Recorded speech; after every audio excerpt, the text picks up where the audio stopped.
LH 신뢰도 추락 속에 정부가 공공재개발 2차 후보지 16곳을 발표했습니다. 정부가 LH와 SH가 땅을 넘겨받아 사업을 주도하는 방식을 유도하고 있어 주민 비판이 나옵니다. 직접 시행하고 무서워요. 그럼 주민 주도가 그런 일인데. LH 사태 대책으로 공직자 재산 등록 범위를 확대하는 방안이 논의돼 7급 이하 공무원 반발이 거세집니다. 검찰은 직무상 정보를 이용해 부동산 투기를 한 공직자에 대해 구속수사하기로 했습니다. 박영선 후보가 오세훈 후보 처가 내곡동 땅 추가 보상 의혹을 제기했습니다.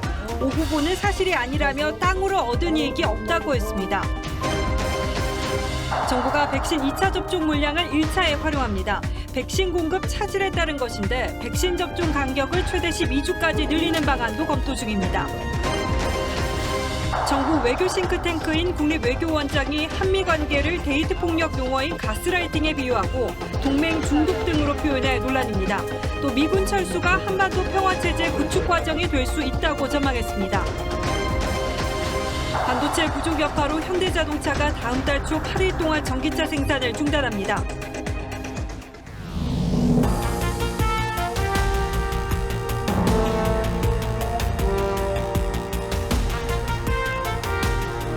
여러분 안녕하십니까. 뉴스나인의 신동욱입니다. 정부가 어젯밤 늦게 서울 시내 공공재개발 후보지 16곳을 추가로 발표했습니다. 김상조 정책실장 경질과 대통령의 대국민 담화 발표에 이은 신속하고 연속적인 부동산 민심 수습책이라고 봐야 할 겁니다. LH 사태로 정부 부동산 정책의 신뢰도가 땅에 떨어졌지만 주택 공급은 차질 없이 추진하겠다는 뜻이기도 합니다. 하지만 1차 후보지 사업 일정도 계속 늦춰지고 있는 상황인데 이 계획이 제대로 진행될지 의문이라는 분석이 많습니다. 임유진 기자가 오늘은 먼저 보도하겠습니다. 오래된 빌라가 빼곡한 장위 8구역. 뉴타운으로 추진됐다가 주민 간 이견으로 2017년 구역 지정이 해제됐습니다. 부동산 경기 자체도 좀 안 좋은 상태였고 그러다 보니까 조금 사업성 부분도 좀 문제 있다고 생각을 했습니다. 정부는 이 지역을 포함해 서울 시내 역세권 인근 노후 지역 16곳을 공공재개발 2차 후보지로 선정했습니다. 강남 4구에서 2곳 등을 제외하면 대부분 강북권인데 주로 역세권이나 5만 제곱미터 이상 대규모 노후 주거지입니다. 용적률을 높이는 방식으로 2만 가구를 공급하겠다는 계획입니다. 정부가 서울 도심주택 공급에 의지를 불태우고 있지만 문제는 1차 후보지조차 사업 진행이 지지부진하다는 점입니다. 당초 정부는 3월까지 주민설명회를 마무리한다는 계획이었지만 실제 진행한 곳은 단 한 곳뿐입니다. LH 사태가 봉합되지 않은 상황이어서 공공재개발에 대한 관심이나 기대치가 많이 떨어진 상태고 투기 의혹으로 공공이 신뢰를 잃은 상황에서 사업이 제대로 진행될 수 있을지 우려의 목소리가 커지고 있습니다. TV조선 임유진입니다. 지금 단계에서 공공재개발의 가장 큰 장벽은 불신일 겁니다.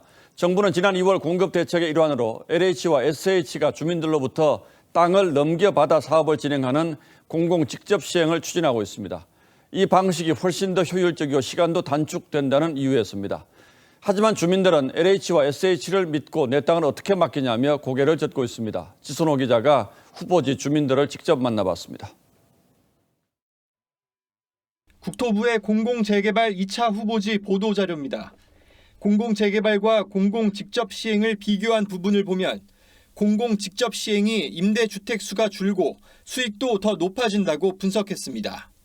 지난달 공공재개발 후보지를 찾은 윤성원 국토부 1차관도 공공직접 시행으로 전환이 가능하다고 강조했습니다. 정부가 공공재개발보다는 LH와 SH가 주민들에게 땅을 넘겨받는 공공직접 시행으로 사업을 전환하려는 의도를 내비친 셈입니다. 주택 공급 시차를 8년 이상 대폭 단축할 수 있습니다. 하지만 재개발 지역 주민들은 어떻게 LH와 SH를 믿고 땅을 맡기냐고 성토하고 있습니다. LH는 정부 기관이고 이래서 믿었는데 이렇게 투기 조정이나 하고 이러면 우리가 LH도 믿을 수가 없지 않냐는. 시행하는 거 누가 좋아할까요? 지금 그럼 결국 공공 주도가 그런 분위기인데. 경실련은 SH가 지난 10년간 땅 장사로 5조 원을 챙겼다고 비판하기도 했습니다. TV조선 지선호입니다. 검찰이 공직을 이용한 투기 사범 전원을 구속하는 것을 원칙으로 하고 최근 5년 동안 처분된 부동산 투기 사건도 다시 들여다보라고 일선청에 지시했습니다. 이를 위한 대규모 수사단도 꾸몄습니다. 하지만 검경 수사권 조정에 따라서 부동산 투기 수사가 검찰의 직접 수사 대상에서 빠졌는데 지금 와서 다시 검찰의 수사를 맡기는 것이 말이 안 된다는 주장도 있습니다. 충분한 검토 없이 검찰 수사권 박탈을 밀어붙인 후폭풍이 현실로 몰려오고 있습니다. 김태훈 기자가 보도합니다.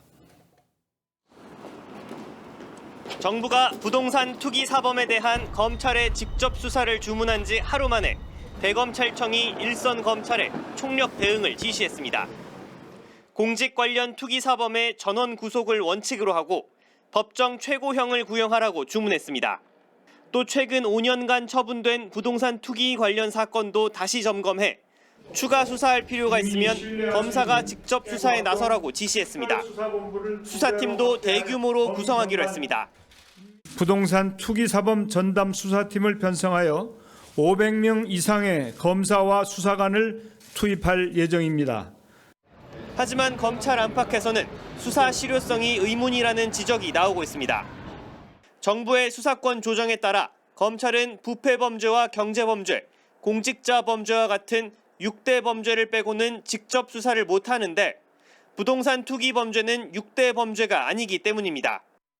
공직자 범죄로 수사가 가능하다는 의견도 있지만 이마저도 4급 이상 주요 공직자나 3천만 원 이상의 뇌물수수 사건일 경우로 제한된 상황입니다. 한 부장검사는 국수본이 수사하고 검찰은 보완 수사 요구 정도에 그칠 가능성이 크다면서 과거 사건에서 추가 혐의가 발견된 경우에만 검찰이 나설 수 있을 것이라고 말했습니다. TV조선 김태훈입니다. 공직사회도 술렁이고 있습니다. 정부가 어제 모든 공무원의 재산 등록을 추진하겠다고 밝히자 공무원 전체를 범죄 집단으로 매도했다며 크게 반발하고 있습니다. 공무원의 직계 존비속까지 합치면 650만 명에 달하는데 현실적으로 불가능한 대책이란 지적도 있죠. 송병철 기자가 취재했습니다. 정부가 전 공무원의 재산 등록을 내놓자 4개 공무원 노조는 공무원을 범죄자 취급한다며 반발했습니다. 권력을 이용한 투기는 근절해야 하지만 부동산 정책 실패를 하위직 공무원으로 전가하려는 꼬리 자르기라고 지적했습니다. 업무와 관련 없는 쪽까지 확대해가지고 하는 것이 도대체 희소성이 있는 건지 현장에서 진짜 많이 공무원분들이 많이 분노하고 계시거든요. 특히 7에서 9급의 중하위직 공무원들은 반발과 함께 참담함까지 표시하고 있습니다. 새로 입직을 하는 공무원까지 그렇게 들어오면서까지 그렇게 할 필요는 있냐. 박봉에도 열심히 일했는데 투기꾼으로 몰린 것 같다며 억울함을 호소하거나 많지 않은 재산을 공개하는 건 사생활 침해 아니냐는 볼멘 소리도 터져나왔습니다. 대구 공무원 노조는 7에서 9급 공무원 대다수가 주민센터에서 일하면서 투기 정보에 접근할 수 없는 사람들이라고 지적했습니다. 재산 등록 대상은 현재 23만 명에서 160만 명까지 늘고 여기에 직계 존비속까지 합치면 전체 규모는 640만 명으로 전망됩니다. TV조선 송병철입니다. 그동안 임대차 3법의 효과를 강조해왔던 민주당은 재보궐선거가 코앞에 닥치자 몸을 바짝 낮췄습니다. 이낙연 상임선대위원장은 굉장히 후회가 된다고 했고 김종민 최고위원도 부동산 정책 실패를 사실상 인정하는 취지의 발언을 했습니다. 황정민 기자가 보도합니다. 전월세 신고제가 자리 잡지 않은 상태에서 주택임대차보호법을 추진해 전월세가 폭등이라는 부작용을 막지 못한 점도 돌아봐야 한다. 민주당 김종민 최고위원이 오늘 SNS에 올린 글입니다. 선거를 앞두고 김상조 전 정책실장의 꼼수 전세 인상 사실이 드러나면서 비난 여론이 확대되자 법안 처리의 부작용을 인정한 겁니다. 투기를 억제하고 집값을 안정시키기 위한 정책이었습니다. 그러나 현실은 거꾸로 갔습니다. 이낙연 상임선대위원장도 고개를 숙였습니다. 부동산 때문에 시민 여러분 화나고 속상하신 것 잘 압니다. 굉장히 후회가 되고 여러분께 죄송합니다. 법안 처리 당시 야당을 비롯한 전문가들은 전월세 폭등과 전세 품귀 현상이 생길 거라며 부작용을 경고한 바 있습니다. 임차인을 편들려고 임대인을 불리하게 하면 임대인으로서는 가격을 올리거나 시장을 나가거나입니다. 하지만 당시 민주당은 야당이 국민을 겁주고 협박하는 것이라며 법안을 강행 처리했습니다. 우리 임차인들의 불안과 걱정은 더 커집니다. 이것을 최소한 안정된 주거로 보장할 수 있는 정말 최소한의 개정안이 이번 실제로 전셋값 폭등 현상이 나타났던 2달 전만 해도 주거 안정제도가 자리를 잡아가고 있다며 대책을 더 강력하게 추진해 나가겠다고 했습니다.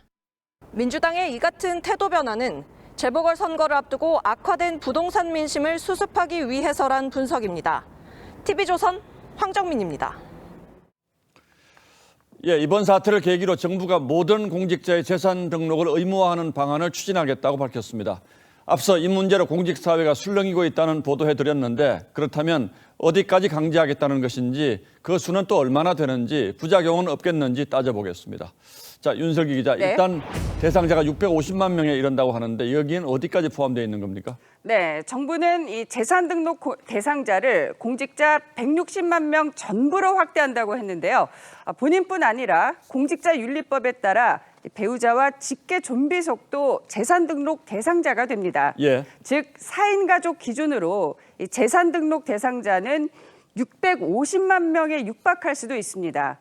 이는 2019년 국내 부가가치세 전체 납부자인 675만여 명, 또 종합소득세 납부자인 764만여 명과 대략 비슷한 규모로 전체 인구의 12% 정도에 해당합니다.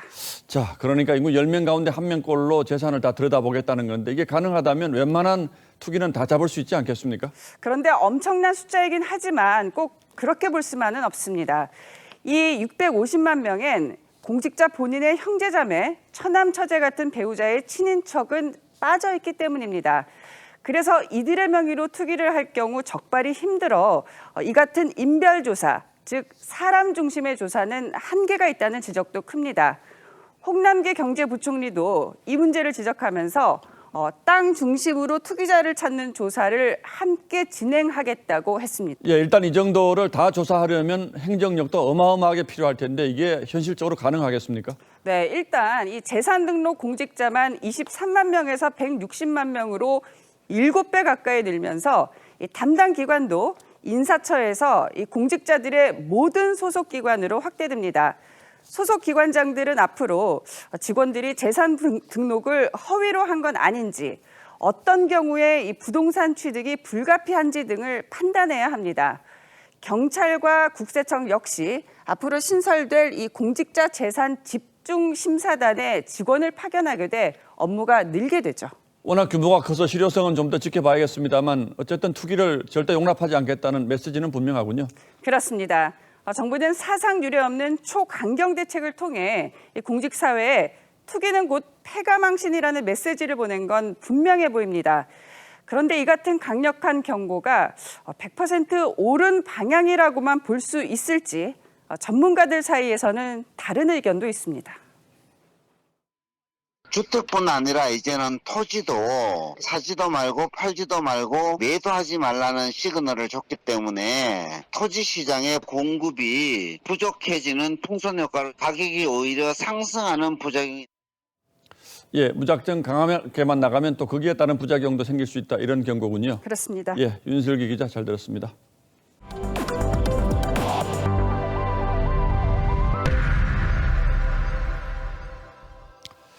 이제 여덟해 앞으로 다가온 재보궐선거 소식으로 이어가겠습니다. 민주당은 연일 오세훈 서울시장 후보의 내곡동 땅 문제를 부각시키고 있습니다. 땅 보상금 외에 특별 분양권을 추가로 받았다고 주장했는데 오 후보는 제도적으로 보장된 절차에 따라서 처남이 매입했다가 같은 값에 되팔았다며 문제될 게 없다고 반박했습니다. 보도에 차정성 기자입니다. 박영선 후보는 오세훈 후보 처가가 내곡동 땅의 현금 보상 외에 특별 분양권까지 받았다며 추가 의혹을 제기했습니다. 주택을 지을 수 있는 땅까지 분양받았으면 이거 뭡니까? 이거 손해본 겁니까, 여러분? 김태년 당대표 권한대행도 오 후보가 기억을 탓하며 본질을 흐리고 있다며 자신이 측량 현장에 있었는지가 본질이라고 공세를 폈습니다. 오 후보는 둘째 처남이 규정에 따라 주택을 짓기 위해 땅을 구입했지만 여의치 않아 다시 처분했다며 문제가 없다고 했습니다. 그걸 알고 보니까 돈을 주고 살 수 있는 기회를 준 거더라고요. 거기서 얻은 이익은 없는 걸로 확인을 했습니다. 박 후보가 지난 26일 유세 도중 취업을 걱정하는 통번역 전공 대학원생들에게 AI 기반의 번역 스타트업을 권한 걸 두고도 뒷말이 나왔습니다. AI가 제일 그 흐름에 맞다고 생각하는 걸 채택을 해갖고 올리니까 번역 속도가 무지하게 빠른 거죠. 박 후보 측이 간단한 기계적 번역은 인공지능이 하더라도 그 결과를 검증하는 건 결국 사람이란 취지였다고 해명했지만 국민의힘은 편의점 아르바이트생 논란까지 거론하며 청년 일자리 킬러라고 지적했습니다. 또 친여 성향 시인인 류근 씨는 오 후보를 지지하는 20대를 향해 얼마나 외로운 사람이냐, 정상적인 사고력을 가진 사람이냐고 SNS에 적어 논란을 일으켰습니다. TV조선 차정승입니다. 부산에서는 민주당 김영춘 후보 측이 국민의힘 박형준 후보 부부를 검찰에 고발까지 하며 양측의 공방이 한층 더 격화하고 있습니다. 박 후보 지원에 나선 국민의힘 지도부는 지는 쪽이 네거티브에 매달린다며 승리를 자신하고 있습니다. 부산 유세전은 이태희 기자가 취재했습니다. 하나, 둘, 셋. 김영춘. 서울시장 경선에서 패한 민주당 우상호 의원이 부산 김영춘 후보 지원에 나섰습니다. 우 의원은 박형준 후보를 가리켜 편법과 불법에 연루돼 수십억 원의 이익을 차지했다는 주장을 펼쳤습니다. 저 LC 같은 태어나서는 안 될 빌딩의 그걸 통해서 수십억 원의 차익을 실현한 사람이 김 후보는 오늘은 직접 언급을 자제했지만 지금까지 없었던 부산시장, 부산을 확 살려내고 천지개벽시키는 그런 시장이 돼서 주소 허위 기재, 비거주용 건물 전입 신고 사실을 수사해달라며 검찰의 박 후보 부부를 고발했습니다. 민주당의 총 공세에도 불구하고 김영춘 후보의 지지율은 정체를 나타내고 있는 반면 박형준 후보의 지지율은 지난달 가상 대결 때보다 10%포인트 이상 높아졌습니다. 국민의힘은 의원 40여 명이 대거 부산으로 내려가 박 후보에 힘을 보탰습니다. 주호영 원내대표는 네거티브는 소용없다며 자신감을 나타냈습니다.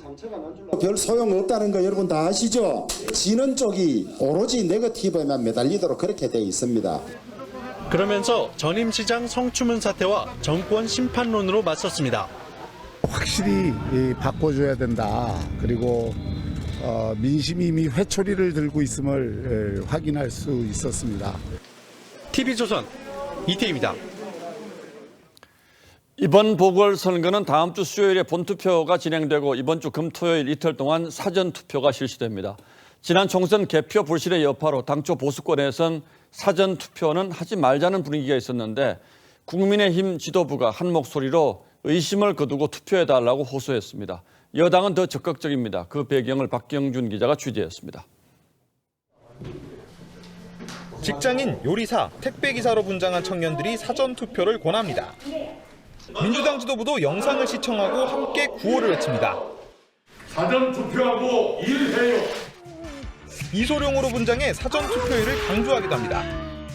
사전투표 4월 2일, 4월 3일. 국민의힘은 마스크에 글귀까지 적으며 사전투표 독려에 나섰습니다. 김종인 비대위원장은 정권의 분노한 마음을 사겨서는 안 된다며 사전투표를 호소하는 입장문을 냈습니다. 그거에 대한 너무 의심 들어지 마시고 사전투표를 갖다 자유스럽게 좀 많이 참여해 주시면 하는 것이 당의 입장입니다.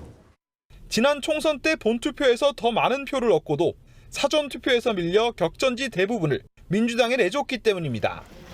일부 지역의 부정선거 논란도 사전투표에서 비롯됐습니다.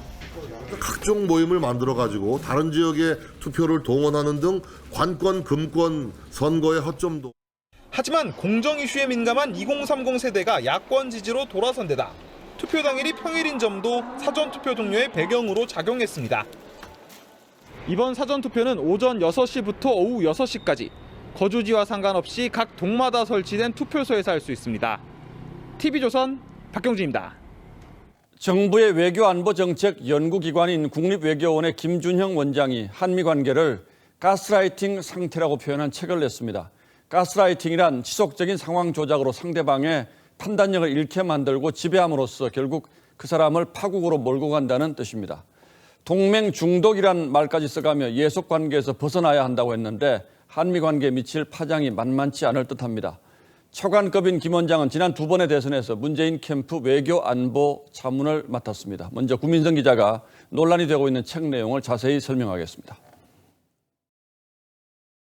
김준영 국립외교원장이 한미 관계를 심리적 착취 관계를 뜻하는 가스라이팅 상태라고 규정했습니다. 가스라이팅은 타인의 심리를 교묘하게 조종, 판단력을 잃게 만든 뒤 지배력을 강화하는 행위를 뜻합니다. 김 원장은 책에서 미국이 가해자, 한국이 피해자라는 비교가 한미동맹의 실상이라고 썼습니다. 김 원장은 오늘 출판 기자회견에서 미국의 할 말을 못하는 걸 표현한 것이라고 했습니다. 치밀한 가스라이팅은 아니더라도 우리가 적어도 미국에 대해서 할 말을 못한다든지. 이후 출판사를 통해 미국이 실제로 한국을 조종한다는 게 아니라 한국 스스로 그런 경향이 있다는 취지라고 해명했습니다. 책에는 한미성과 국익의 실용주의는 작동하기 어렵다. 한미동맹은 신화가 되었고 우리는 동맹에 중독됐다는 주장도 나옵니다.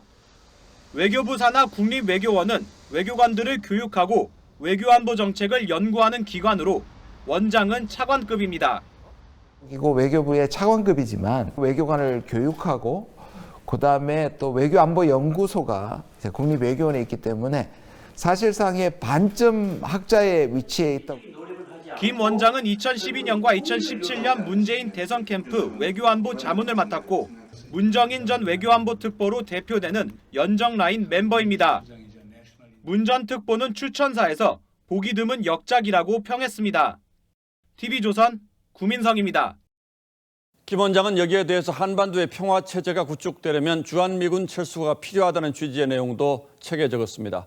한미동맹이 한반도 평화의 불안을 초래한다는 주장까지 일반 국민들로서는 도무지 납득하기 어려운 것들인데 한 개인이 아닌 대통령의 측근이자 국립외교원장의 주장이라는 점에서 그 파장을 우려하지 않을 수 없습니다. 이어서 이채림 기자입니다.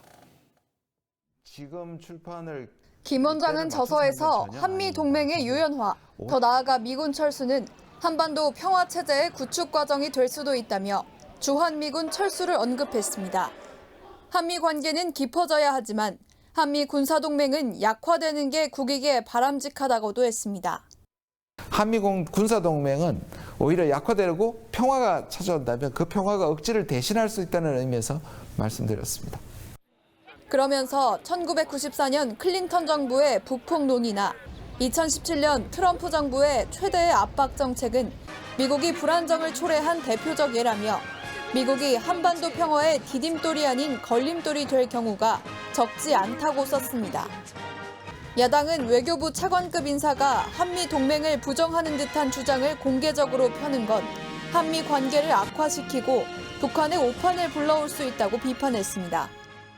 정부의 고위 당국자가 주한미군 철수 가능성을 언급하는 그러한 그런 위험천만한 발언을 했다는 것은 매우 부적절하다고 생각을 합니다.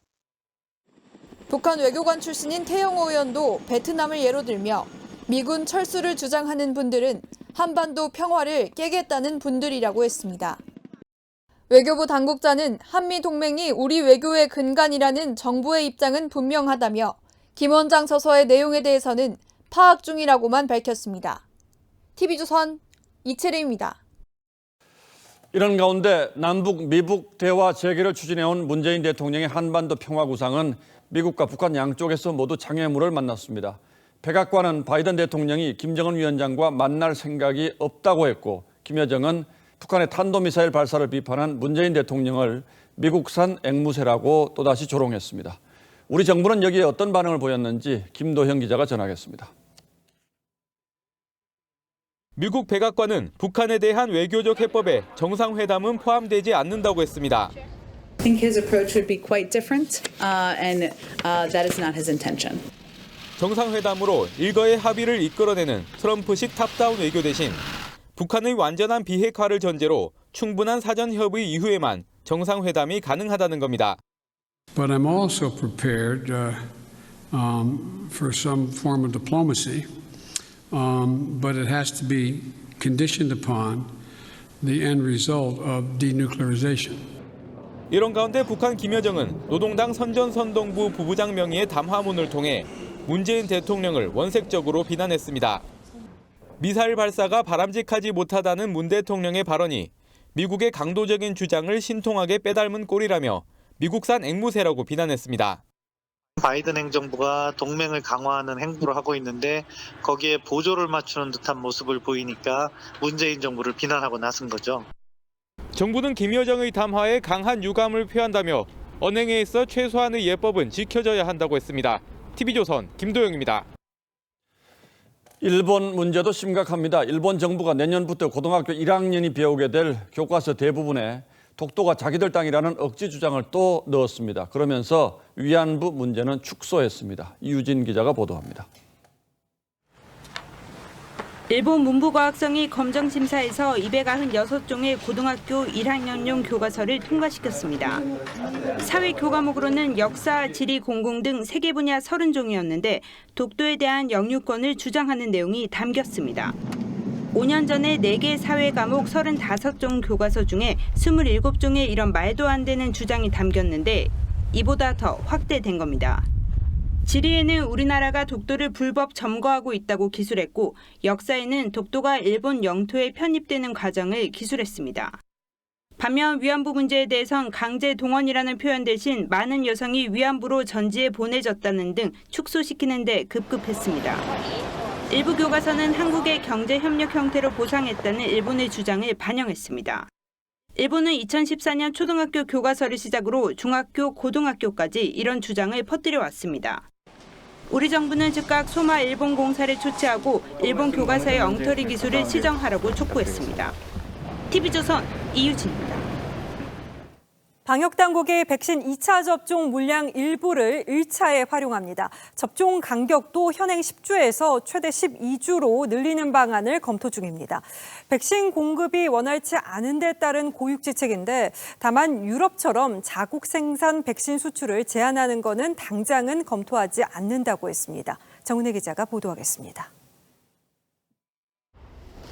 지난주부터 시작된 전국 요양병원의 65세 이상 고령자 접종. 처음 공급된 아스트라제네카 백신 78만 명 가운데 2차 접종분 일부가 사용되고 있습니다. 당초 이달 말로 예정됐던 34만 5천 명분의 추가 공급 시기가 3주 연기되고 공급량도 13만 명분 정도 줄자 고육책으로 기존 물량을 당겨 쓰는 겁니다. 2차 접종 일정에 차질이 없는 범위 내에서 2차 접종분을 가지고 1차 접종을 시행을 하고 있습니다. 8주에서 10주로 한 차례 늘린 1, 2차 간 접종 간격을 12주로 다시 늘리는 방안도 검토하고 있습니다. 백신 확보에 2주의 시간을 더 버는 반면 접종 효과는 오히려 높아지기 때문입니다. 방역당국은 다만 1차 접종만으로도 80% 효과가 있는 것으로 나타난 화이자와 모더나 백신은 접종 간격 연장을 검토하지 않고 있습니다. 아스트라제네카 백신을 위탁 생산하고 있는 인도처럼 수출을 제한하는 카드도 아직입니다. 수출 제한 이후에 다른 백신이 우리나라에 공급되는 데 미치는 영향이라든지 이런 것들을 좀 종합적으로 검토해야 될 필요가 있습니다. 정부는 1차 접종 대상자를 확대하면서 접종 일정을 조정해 조만간 발표한다는 계획입니다. TV조선 정은혜입니다. 이맘때부터 서울 여의도 윤중로는 벚꽃을 보러 나온 이들로 북적이죠.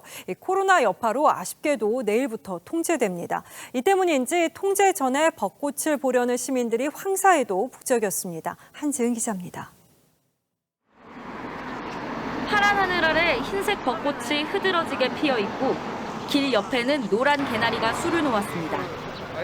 시민들은 벚꽃을 배경으로 사진을 찍고 높이 휴대전화를 들어 나무에 핀 벚꽃을 렌즈에 담습니다.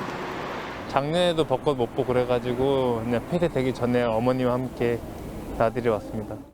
점심시간을 쪼개 구경 나온 직장인들까지 몰리면서 이처럼 거리는 사람들로 가득 찼습니다.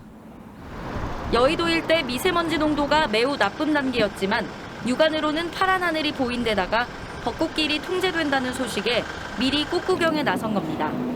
벚꽃이 생각보다 일찍 폈다고 해가지고 지금 아니면 못 볼 것 같아서.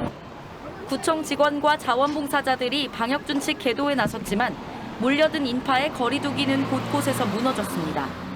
사진을 찍다가 보면은 이제 이렇게 마스크를 벗잖아요. 그러면 그러신 분들한테 제가 홍보를 하고 있어요. 좀 마스크 써주세요라는. 영등포구는 윤중로에 임시상황실을 설치하고 벚꽃길 일대 방역 조치를 강화하겠다고 밝혔습니다. TV조선 한지은입니다. 황사가 몰고 온 고농도 미세먼지는 오후 들어서 해소됐습니다. 그래서 저희가 지하철역은 어떤가, 환기는 잘 되고 있나 확인을 해보니까 매우 나쁨 단계였습니다. 다음 달부터는 모든 지하철역의 초미세먼지 농도가 공개돼서 시민들이 볼 수 있게 되는데요.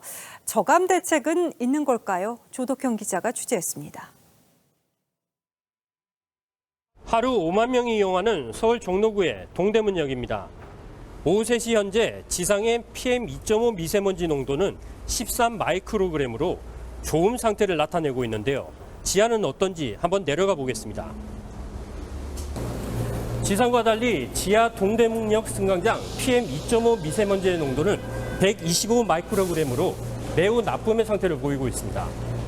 지하철 이용하고 나서 집을 가면 굉장히 마스크 안에 먼지가 많이 쌓여있다는 느낌이 많이 나빠요. 더 좋아졌으면 좋겠어요. 서울의 초미세먼지 농도가 시간당 평균 30 마이크로그램 이하로 떨어진 어제 저녁에도 동대문역 승강장의 농도는 125 마이크로그램을 넘었습니다. 하루가 지나도록 공기가 충분히 정화되거나 환기되지 않은 겁니다. 전체적으로 지금 다 그런 것 같아요. 이웃은 더 심한 것 같고요. 환경부는 다음 달부터 전국 모든 지하철역의 미세먼지 농도를 모바일 앱을 통해 공개합니다. 시간당 평균 50 마이크로그램 이하로 적절히 관리되도록 유도하기 위해서입니다. 이를 위해 올해까지 3년간 살수 배관과 집진 설비 설치 등 미세먼지 저감을 위해 1,700억 넘게 투입했습니다. 하지만 중국발 황사와 스모그에는 백약이 무효입니다. TV조선 조덕현입니다. 아시아계를 상대로 한 묻지마식 폭행이 미국에서 또 잇따랐습니다. 이 사람이 많은 지하철 안에서 대낮거리 한복판에서 벌어졌는데 당시 영상을 보니까 그야말로 무차별 폭행이었습니다. 성민혁 기자입니다.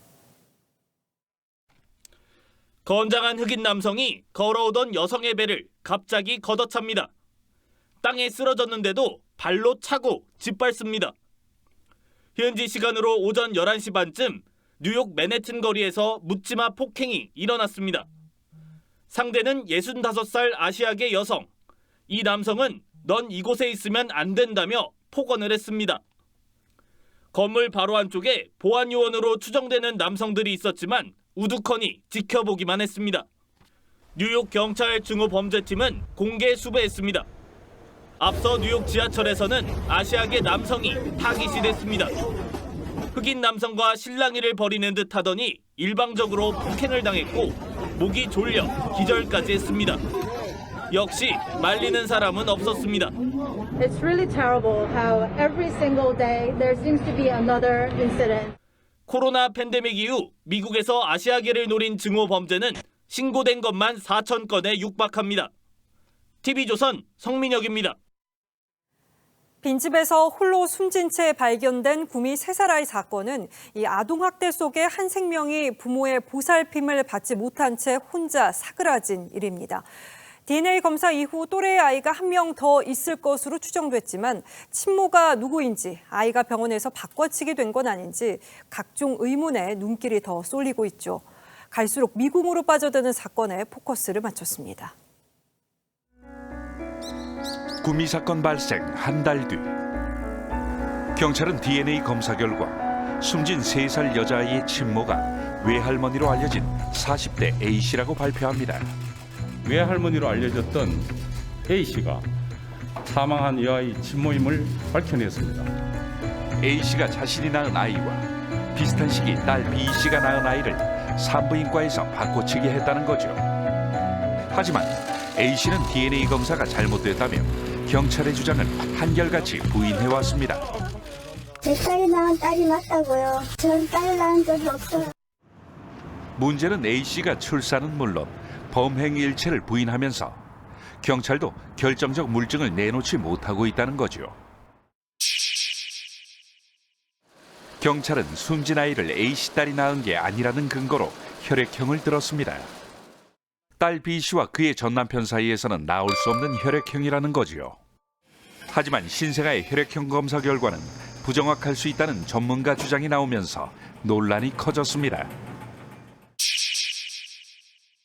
경찰은 A씨가 2018년 1월에 태어난 자신의 아이와 3월에 태어난 딸의 아이를 바꿨다고 주장했는데 그 시기 아이의 성장 속도를 고려하면 역시 의문점은 남습니다. 가족들은 100일이나 된 아이와 신생아를 바꿨는데 의료진이 모를 수 있냐고 반박했죠. 경찰은 회사 압수수색 등을 통해 A씨가 셀프 출산을 검색한 기록을 확인했다고 밝혔습니다. 그런데 가족들은 회사에는 A씨의 개인 PC가 없고 휴대전화도 지난해 교체했다고 주장했죠. 경찰은 DNA가 것이 아닐 리 없다라는 거잖아요. 지금 신자가 맞다라는 전제가 성립한다면 뭔가를 숨기고 있다 이렇게 보는 게 맞을 거고요. 시간이 지날수록 미궁에 빠지는 구미 사건. 아이의 출산에 대한 공방이 이어지면서 정작 학대당하고 버려져 끝내 숨진 채 발견된 3살 나이의 원통한 죽음은 잊혀지는 것 아닌지. 뉴스나인 포커스였습니다. 반도체 부족 여파로 현대자동차가 다음 달 일시적으로 공장 가동을 멈춥니다. 전기차 생산에 차질이 불가피해지는 건데 더 문제는 이게 이번 한 번으로 끝날 일이 아닐 수도 있다는 겁니다. 이상배 기자입니다. 현대자동차 울산 1공장이 곧 휴업에 들어갑니다. 가동 중단 기간은 다음 달 7일부터 14일까지입니다. 차량용 반도체 부족이 주요 원인으로 현대차는 코나 전방 카메라 반도체, 아이오닉5 PE 모듈 수급 차질로 인해 휴업을 결정했다고 밝혔습니다. 울산 1공장은 첫 전용 전기차인 아이오닉5의 핵심 생산 라인 중 한 곳입니다. 이번 휴업으로 코나는 6,000대, 아이오닉5는 6,500대가량 생산에 차질을 빚을 것으로 보입니다. 아무래도 딜레이 되면은 언제 다시 복귀될지 모르니까 걱정도 되고 다른 차를 구매해야 되는지 이런 생각이 들기도 합니다. 앞으로가 더 문제입니다. 반도체 부족 현상이 단기간에 해결될 가능성은 희박하기 때문입니다. 업계는 차량용 반도체 품귀 현상이 최소 올해 3분기까지 이어질 것으로 보고 있습니다. 6개월 뒤 정도 돼야 되고요. 단기적으로는 좀 해결이 어렵습니다. 이건 생산 시설을 구축해서 해야 될 문제인데요. 차량용 반도체 부족으로 인한 울산 1공장의 일시 휴업이 다른 공장들로 확산되는 것 아니냐는 우려도 나옵니다. 폭스바겐과 도요타, 르노, 닛산, GM 등 글로벌 자동차 업체의 일부 공장도 차량용 반도체 부족으로 가동을 중단하고 있습니다. TV조선 이상배입니다. 다음 뉴스입니다. 문재인 대통령이 오늘 국무회의에서 우리 경제가 빠르고 강하게 회복 중이라고 했습니다. 그렇게 볼 수도 있는 일부 통계가 있는 건 사실입니다만 많은 국민이 부동산 문제와 코로나 불경기로 고통받고 있는데 이런 자화자찬은 아무래도 듣기가 좀 불편합니다. 김정우 기자가 보도합니다. 문재인 대통령은 올해 한국 경제 성장률을 0.5%포인트 상향된 3.6%로 전망한 IMF의 분석을 인용하며 우리 경제가 빠르고 강하게 회복 중이라고 했습니다. 수출 증가세 지속과 투자 확대는 물론 소비 심리 지수도 코로나 이전 수준을 회복하고 있어서 이번 추경도 포용적 회복에 도움이 될 것이라며 4차 재난지원금 지급과 백신 접종에 속도를 내라고 당부했습니다. 하지만 야당에선 대통령의 장밋빛 환상이 국민들에게 와닿을 리 만무하다며 체감 경기를 애써 모른 척하고 입맛에 맞는 통계만 취사 선택한다는 비판이 나왔습니다. 문 대통령과 우리 국민들은 서로 다른 하늘 아래 살고 있는 것입니까? 지난 1월 문 대통령은 신년사에서 지난해 경제 성장률이 OECD 국가 중 최고라고 했지만 실제 추후 집계 과정에서 5위까지 밀려난 바 있습니다. 우리 경제는 지난해 OECD 국가 중 최고의 성장률로 GDP 규모 세계 10위권 안으로 전셋값 꼼수 인상으로 김상조 정책실장을 경질한 뒤 처음 주재한 국무회의였지만 최측근 참모의 내로남불에 대한 사과나 언급은 없었습니다. TV조선 김종호입니다. 민주당 의원들이 민주화 운동 유공자 대상을 확대하고 그 자녀들을 지원하는 내용의 특별법을 발의했다가 논란이 일자 나흘 만에 철회했습니다. 법안을 발의한 의원 다수는 물론 그 자녀까지 혜택을 받을 수 있는 내용이어서 셀프 특혜 비판이 제기됐기 때문인데 광주 민주화 운동 유공자인 김영환 전 의원은 이 법안이 발의된 게 부끄럽다며 유공자를 반납하겠다고 했습니다. 최지원 기자가 보도합니다.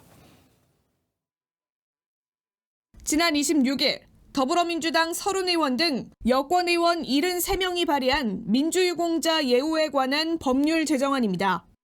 현재는 4.19 혁명과 5.18 민주화운동 유공자만 예우해 미흡하다며 유신 반대 투쟁, 6월 항쟁 유공자도 지원 대상에 포함시켰습니다.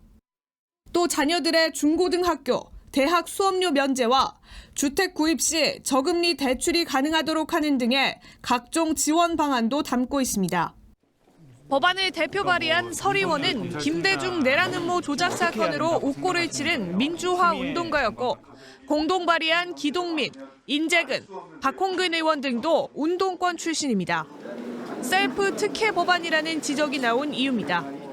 광주 민주화운동 유공자인 김영환 전 의원은 기존 혜택도 부끄러운데 위선과 후한 무치라고 했고 여러 가지 혜택을 받고 그런 명예를 받은 것에 대해서 참 부끄럽게 생각을 해왔는데 민주화운동의 그런 정신에도 역행하는 일이라고 생각하고 역시 민주화운동 유공자인 원희룡 제주지사도 국민 세금을 걷어 특권 잔치하자는 게 민주화냐며 비판했습니다. 논란이 커지자 서리원은 발의 나흘 만에 논란 등을 감안해 발의를 철회한다는 입장을 밝혔습니다. TV조선 최지원입니다. 울산 태화강에 봄의 전령사로 불리는 황어떼가 몰려들고 있습니다. 이 산란철을 맞아서 바다에서 자신들이 태어난 하천으로 회귀하는 건데 태화강이 다시 맑아진 것을 보여주는 것이기도 해서 반가움을 더했습니다. 이민재 기자입니다. 울산 태화강 상류입니다. 어른 팔뚝만한 물고기들이 떼지어 강물을 거슬러 올라갑니다. 이 신발 있겠지. 한 20마리? 여기도 있네요. 이거 보니까. 지느러미와 몸통이 황금 빛깔을 띠고 검은색 두 줄이 선명한 황어입니다. 어미 황어의 경우 몸 길이가 최대 40cm까지 자랍니다. 황어는 봄철 산란기가 되면 오천으로 돌아오는 회귀성 어종이라 봄의 전령사라는 별명도 갖고 있습니다. 이때 황어는 혼인색이라 그래서 주황색으로 줄무늬가 두 개가 이렇게 나타나거든요. 황어는 4월까지 강 상류에서 머물며 산란한 뒤 다시 바다로 돌아갑니다. 황어떼는 수질 오염 문제로 한동안 태화강에서 자취를 감췄지만 오랜 수질 개선 노력 끝에 지난 2005년부터 다시 돌아오기 시작했습니다. 봄마다 태화강을 찾는 황어떼는 시민들에게 반가운 손님입니다. 태화강이 예전에는 좀 죽음의 강이라고 했는데 지금 다시 살아있는 강으로 살아나면서 황어도 올라오고 연어도 올라오고 해가지고. 울산시는 이달 중순부터 한 달 동안은 황어 포획 금지 기간으로 정하고 산란기 황어 보호에 심혈을 기울이고 있습니다. TV조선 이민재입니다. 세종대왕이 살았던 1400년대에도 치킨이 있었다면 믿으시겠습니까? 튀기는 방식은 아니고 굽는 방법으로 만들어졌는데 어떤 맛이었을까요? 이 사료 속 조선시대 음식을 임서인 기자가 소개합니다. 한데 모여 고기를 구워 먹는 조선시대 사대부들. 조선 후기 실학자 서유구가 지은 임원경제지에도 등장하는 3, 4인용 요리, 전립투입니다. 군관이 쓰던 모자인 전립 모양의 특별한 그릇을 사용해 붙여진 이름입니다. 입맛을 돋구는 미나리 등 싱싱한 야채를 테두리에 맞춰 썰고 여기에 뭐 미나리도 되고 버섯류도 되고 대파도 되고 야채는 뭐 원하는 대로 올려 고기까지 하나하나 풍성하게 올립니다. 오목한 부분엔 소금 간에 삶은 물을 넣고 재료를 데쳐 먹을 따끈한 갈비 육수를 부으면 완성입니다. 먹기 좋은 크기로 토막낸 닭다리살에 국간장, 마늘, 생강 등으로 밑간을 합니다. 밀가루를 살짝 묻혀 기름에 튀겨내면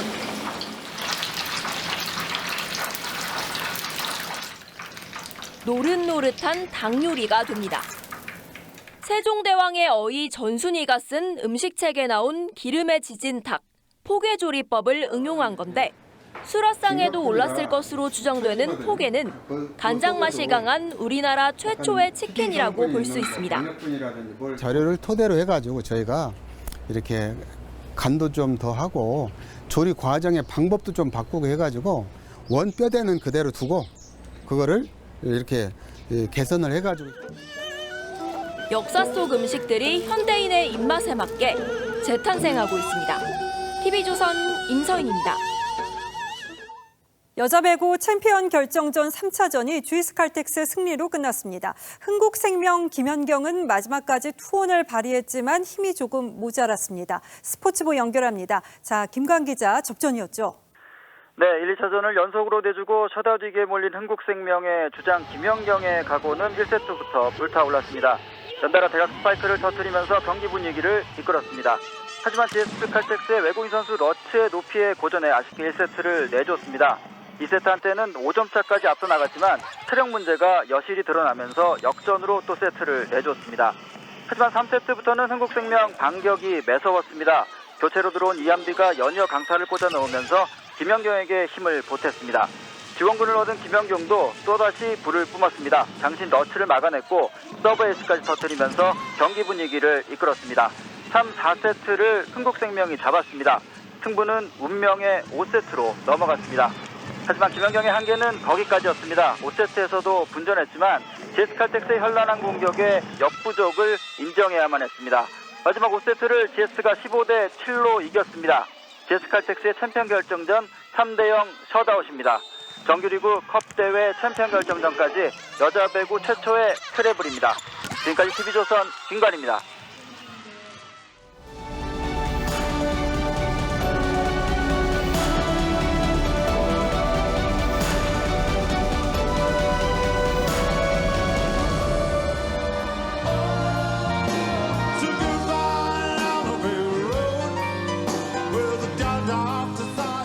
팝스타 엘튼 존이 부른 이 명곡은 도시를 떠나 농촌에서 살겠다는 귀거래사입니다. 도시를 상징하는 노란 벽돌길은 뮤지컬 오즈의 마법사에서 따왔죠.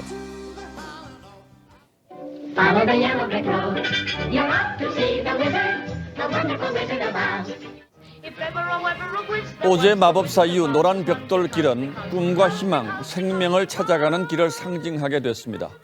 미국 색채연구소 팬톤이 회색과 함께 선정한 올해의 색도 바로 이 노랑입니다. 뉴욕타임스는 밝은 노랑이 희망과 긍정을 의미하는 터널 끝의 빛이라고 했습니다. 길고 컴컴한 코로나의 터널을 뚫고 가면 눈부신 태양을 만난다는 얘기입니다. 이제는 드디어 어두운 터널의 끝이 보입니다. 그런데 지금 우리가 보는 태양은 찬란한 황금빛이 아니라 모래바람에 가려 칙칙한 황갈색입니다. 봄이 봄 같지 않은 출래 황사춘일 겁니다. 그리고 우리 앞엔 묵은 곡식은 떨어지고 보리는 여물지도 않은 춘궁기, 백신 보릿고개가 놓여 있습니다. 정부는 모레부터 시작하는 2분기에 1,150만 명 백신 접종을 계획하고 있습니다. 그런데 확정된 도입 물량은 400만 회, 한 사람이 2번을 맞아야 하니 200만 명분밖에 되지 않습니다. 백신 생산국들이 자기 물량 확보에 나서면서 도입 물량이 줄었고 도입 시기가 연기되거나 불분명해졌습니다. 무엇보다 우리는 백신 확보부터 지각하는 바람에 OECD 37나라 중에 맨 꼴찌로 접종을 시작했습니다. 지금까지 1차 접종을 받은 사람이 82만여 명, 인구의 1.6%에 그쳤습니다. 정부는 11월이 되면 집단 면역이 형성될 거라 기대합니다만 이래서야 신기루를 보고 있는 건 아닌지 모르겠습니다. 대통령이 진작부터 백신 확보와 치료제 개발을 13번 지시했다는 결과가 바로 이렇습니다. 치료제도 사용을 할 수 있기 때문에 우리가 세계 어느 나라보다도 앞서서 이 방역에서 성공을 거두고 위기를 극복하는. 그러나 며칠 전 해외 언론은 한국을 비롯한 아시아 국가들이 백신 도입을 서두르지 않은 대가를 치를 것이라는 전망을 내놓기도 했습니다. 국민들께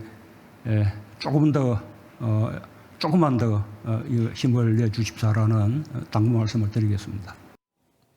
그런데 얼마나 더 힘을 내면 우리 앞에 희망의 노란 벽돌길이 펼쳐질까요? 정부의 어설픈 자만과 낙관이 만들어낸 시지프스의 바위를 끊임없이 밀고 언덕을 올라야 하는 우리 국민들의 처지가 처연하기만 한 봄날입니다. 3월 30일 앵커의 시선은 백신 보릿고개였습니다.